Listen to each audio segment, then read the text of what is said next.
कर्पूर गौरम करुणावतारम संसार सारम भुजगेन्द्रहारम सदा वसंतम हृदयारविंदे भवम भवानी सहितम नमामि। बोलिए शंकर भगवान की। भक्तों, मेरे भोलेनाथ की दानवीरता की कथाएं वेद पुराणों ने सदा से बखानी है। चाहे भस्मासुर को वर देना हो, चाहे रावण को लंका, चाहे ब्रह्मा जी को वेदों का ज्ञान देना हो, और चाहे श्री हरि विष्णु को माता लक्ष्मी पत्नी के रूप में प्रदान करना हो, वेद पुराण ऋषि मुनि भोलेनाथ की दानवीरता की कथाएं करते थकते नहीं हैं। तो आइए आज इस भजन के माध्यम से मैं भी आपको भोलेनाथ की दानवीरता की कुछ कथाएं सुनाने जा रहा हूं, जिसको सुनने मात्र से हमारे जन्म जन्म के पापों का समूल नाश हो जाएगा। तो भगवान शिव के चरणों का ध्यान लगाते हुए मेरे साथ बड़ी प्रेम और श्रद्धा से बोलिए, बोलिए शंकर भगवान की।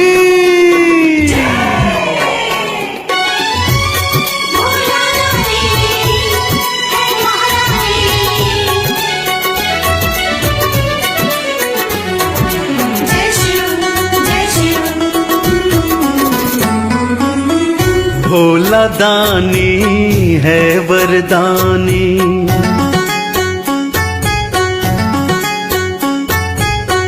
भोला दानी है वरदानी, कब किसको क्या वर दे जाए।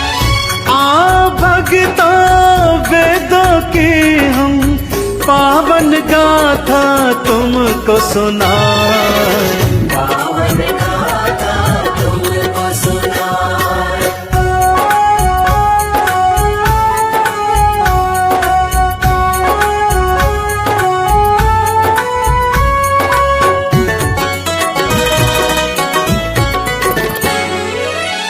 कानन में बिच्छू के कुंडल, हाथन में डमरू और कमंडल। भक्तजनों, मेरे भोलेनाथ का पावन स्वरूप है ही ऐसा। केशों से गंगा धार बह रही है, माथे पर चंद्रमा सुशोभित है, गले में काले नाग पुकार रहे हैं, कानों में बिच्छू के कुंडल हैं, तन पे शमशान की भस्मीभूत रमाई हुई है, और ओढ़ी है तो मृगछाला। खाने में खाते हैं भांग धतूरा, और हाथों में धारण करते हैं डमरू और कमंडल। स्वयं फकीरी हाल रहते हैं, और दर पे आने वालों को माला माल कर देते हैं। भक्तों, मेरे भोले भंडारी इतने भोले हैं कि एक लोटा गंगा जल, कुछ बेल पत्री और चंदन के तिलक से इतने प्रसन्न हो जाते हैं कि अपने भक्तजनों की भव सागर से नैया पार कर देते हैं। कानन में बिच्छू के कुंडल, हाथन में डमरू और कमंडल, केशों में गंगा की धारा, तन पे भस्मी भूत को धारा। औघड़ योगी ये महायोगी, इन चरणों में शीश नवाए। पावन गाथा तुमको सुना, पावन गाथा तुमको सुनाए।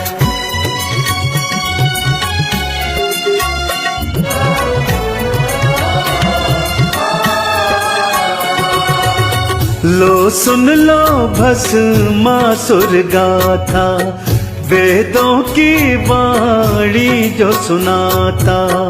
भक्तजनों, मेरे भोले भंडारी की पहली दानवीरता की कथा है दैत्य भस्मासुर की। भक्तजनों, दैत्य भस्मासुर अत्यंत बलशाली था और सदा उत्पात मचाता रहता था। अपने गुरु शुक्राचार्य के कहने पर उसने भगवान शिव की घनघोर तपस्या की। ऐसी घनघोर तपस्या कि तीनों लोग उसकी तपस्या से कांपने लगे। भोलेनाथ उसकी तपस्या से प्रसन्न हो उसे वर देने जैसे ही जाने लगे, सभी देवी देवता उनकी शरण में आए और प्रार्थना करने लगे कि हे भगवान, इस दैत्य को वरदान नहीं देना। आपका वरदान पाते ही यह और बलशाली हो जाएगा और तीनों लोकों में भारी उत्पात मचाएगा। और इधर देवराज इंद्र, उसे तो भय था कहीं वरदान प्राप्त करने के बाद वो स्वर्गाधिपति तो नहीं हो जाएगा। ये सोचकर बार बार शिव से प्रार्थना करते। लो सुन लो भस्मासुर गाथा, वेदों की वाणी जो सुनाता, देख तपस्या उसकी भारी, वर देने को चले त्रिपुरारी। देवता शिव को फिर समझाते, प्रभु वर इसको न देने जाए। पावन गाथा तुमको सुना, पावन गाथा तुमको सुनाए।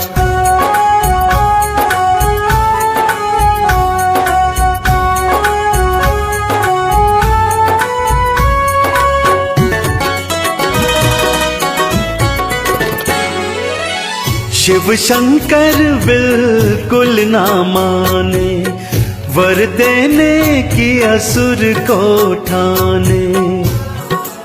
भक्तजनों, देवों की प्रार्थना सुन भोलेनाथ ने उन्हें समझाया कि हे देवी देवताओं, कोई यदि मेरा तप करता है, सच्चे मन, सच्चे हृदय, सच्ची भक्ति से करता है, तो मुझे उसे वरदान तो अवश्य देना होगा। देखो, इस दैत्य ने कितनी घनघोर तपस्या की है। खाना पीना छोड़ योग मुद्रा में कितने ही हजार वर्षों से ये मेरा तप कर रहा है और मैं इसके तप से अति प्रसन्न भी हूँ। अतः मुझे इसे वर देने जाना ही होगा। यह कहकर भोलेनाथ असुर के सम्मुख पहुंचे, उससे वर मांगने को कहा। तो वो वर में मांगता है कि प्रभु, यदि आप प्रसन्न हैं तो मुझे अजर अमर होने का वरदान दीजिए। प्रभु उसे समझाते हैं, नहीं नहीं, यह सृष्टि के नियमों के विरुद्ध है। जो संसार में आता है उसे अवश्य जाना होता है, अतः कोई और वर मांगिए। शिव शंकर बिल्कुल ना माने, वर देने को असुर को ठाने। मुझको भगवन ये वर देना, अजर अमर मुझको कर देना। ये सृष्टि के नियम उलट है, शिव शंकर थे ये समझाए। पावन गाथा तुमको सुनाए, पावन गाथा तुमको सुनाए।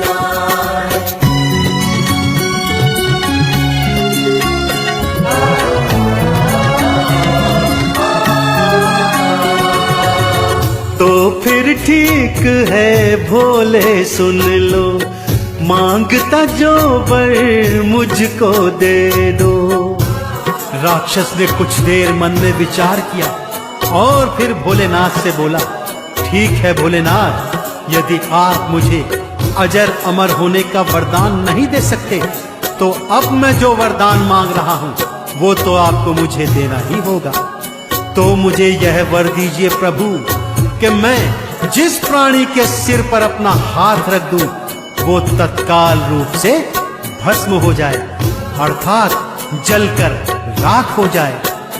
मेरे भोलेनाथ तो भोले भंडारी हैं भक्तों, न सोचा न विचारा और उसकी भक्ति से इतने प्रसन्न हुए कि तत्काल प्रभाव से तथास्तु कहकर उसे यह वरदान दे दिया।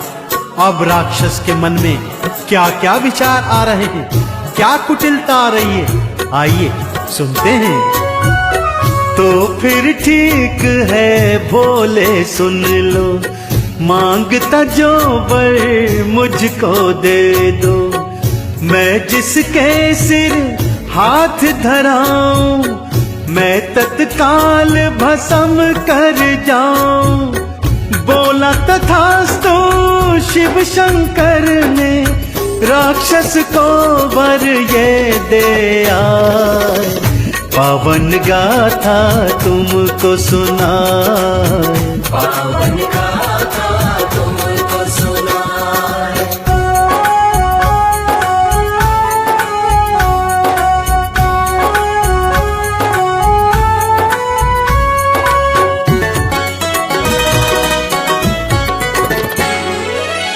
जैसे ही शंकर जाने लागे, भस्मासुर पीछे था भागे। भक्तजनों, मेरे भोले भंडारी जैसे ही वरदान देकर अपने कैलाश को वापस आने लगे कि तभी राक्षस मुस्कुराता हुआ उनके मार्ग में आ गया। बोला, भगवन जाते कहाँ हैं? क्या आपने जो मुझे वर दिया है यह फलीभूत होगा भी कि नहीं? इसे आजमाने का अवसर तो दीजिए। शिव जी उसकी बात सुनकर हैरान हो गए। भक्तों आश्चर्यचकित होकर उसकी ओर देख रहे हैं और राक्षस कहता है, प्रभु अब मैं अपना हाथ आपके सिर पर रखने जा रहा हूँ। यदि आपके वरदान में सच्चाई है तो आप तत्काल रूप से भस्म हो जाएंगे। जैसे ही राक्षस हाथ रखने चला कि भगवान आगे भाग लिए। जैसे ही शंकर जाने लागे, भस्मासुर पीछे था भागे। वर तुम पर मैं आजमाऊंगा, तुमको राख बना जाऊंगा। शिव भोले के प्राण थे भक्तों, देखो फिर संकट में आए।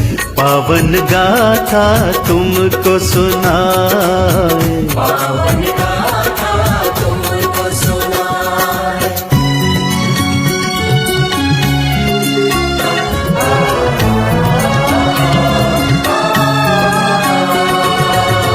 विष्णु जी के सन्मुख आए, उनको सारी बात बताए। राक्षस से जान बचाकर भोले शंकर वैकुंठ लोक में श्री हरि विष्णु के सन्मुख आए और त्राही त्राही कर अपने प्राणों की रक्षा का वरदान मांगने लगे। जब श्री हरि विष्णु ने सारी बात जानी तो भोले शंकर के भोलेपन पर मन ही मन मुस्कुरा दिए और बोले, हे भोलेनाथ किसको क्या वर देना है, देने से पहले विचार तो कर लिया कीजिए। विष्णु जी ने शिव के प्राण की रक्षा हेतु एक उपाय सोचा। मोहिनी का रूप धरा, राक्षस के सन्मुख पहुंची, उसे रूप जाल में मोहित कर उसको अपनी ताल पर ताता थैया कर नचाने लग गई। विष्णु जी के सन्मुख आए, उनको सारी बात बताए। मोहिनी रूप हरि ने धारा, राक्षस हैरान हुआ था बेचारा। अपनी ताल पे वो राक्षस को देखो नाच नचाती जाए। पावन गाथा तुमको सुनाए, पावन गाथा तुमको सुनाए।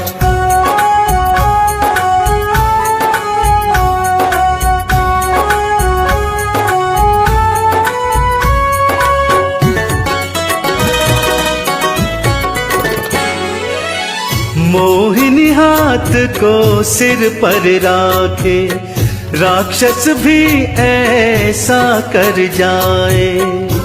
मोहिनी के रूप जाल में संमोहित होकर असुर जैसा जैसा मोहिनी नाचती वैसा ही नाचता जाता, क्योंकि उसे मोहिनी से विवाह जो करना था और मोहिनी की शर्त थी कि जैसा जैसा वो नाचेंगी, यदि वो वैसे वैसे ही नाचता गया तो वो उससे विवाह अवश्य कर लेंगी।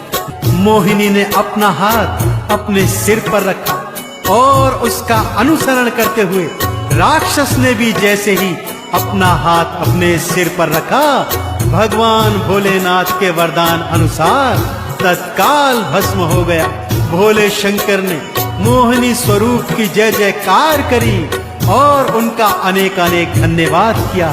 श्री हरि विष्णु अपने असली स्वरूप में आए और दोनों ने एक दूसरे को शीश नवाए। तो देखा आपने किस तरह मेरे भोलेनाथ ने अपने ही प्राणों को संकट में डाला। अब आइए आपको सुनाता हूँ भोलेनाथ और रावण की कहानी। मोहिनी हाथ को सिर पर राखे, राक्षस भी ऐसा कर जाए। वर के कारण भस्म हुआ था, शिव शंकर का प्राण बचा था। शिव शंकर ने मोहिनी चरणों, देखो भक्तों शीश नवाए। पावन गाथा तुमको सुनाए, पावन गाथा तुमको सुनाए।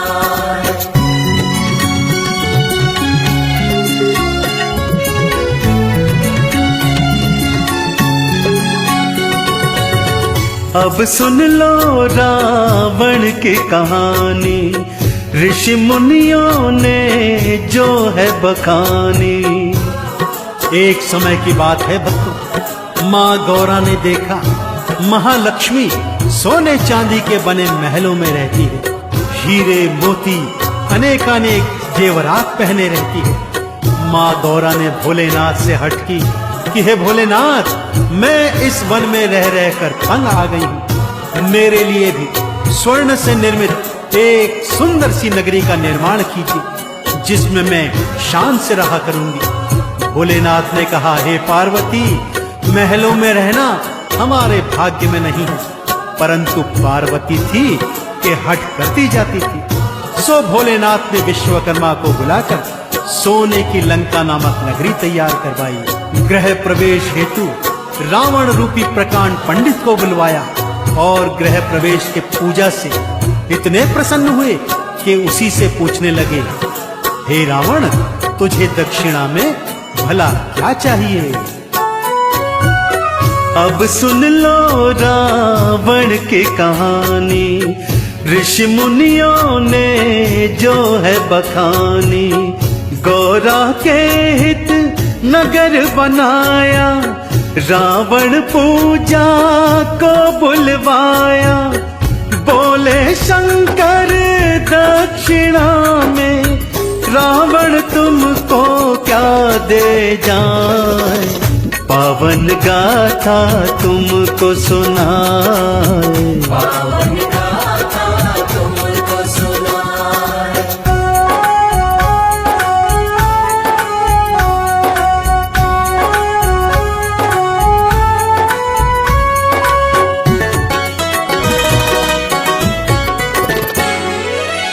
आप यदि चाहते हैं देना, सोने की लंका मुझको देना। रावण ने भोलेनाथ के चरणों में शीश नवाया और आदर सहित बोला, हे भोलेनाथ, यदि आप मेरे द्वारा कराई गई पूजा से इतने प्रसन्न हैं तो कृपा कर मुझे दक्षिणा स्वरूप यही सोने की लंका दान में दे दीजिए। भोलेनाथ ने एक पल को भी सोचा न विचारा, तथास्तु कहकर माँ गौरा के लिए बनाई हुई सोने की लंका रावण को दान में दे दी। और इतना ही नहीं, उसे यह भी वरदान दे दिया कि वो जहां चाहे इस नगरी को ले जा सकता है। उधर जब माँ गौरा को ज्ञात हुआ कि उनके लिए निर्मित सोने की लंका रावण को दान में दी जा चुकी है, तो वो क्रोधित क्या होती, मन ही मन अपने भाग्य पर रोती रही। और भोलेनाथ मुस्कुराकर कहने लगे, गौरा, मैंने तो पहले ही कहा था कि महलों में रहना हमारा प्रारब्ध नहीं है। और इधर गौरा क्या कहे क्या ना कहे, और उधर रावण बोल रहा है, भगवान शंकर की। आप यदि चाहते हैं देना, सोने की लंका मुझको देना।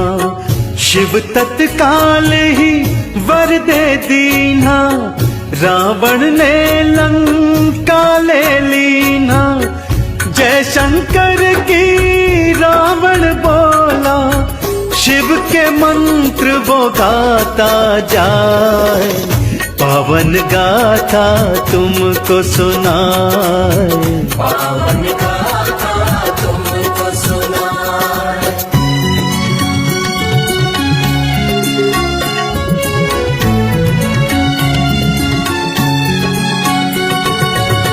ब्रह्मा को वेद दिए हैं सारे, विष्णु बनाए पालनहारे।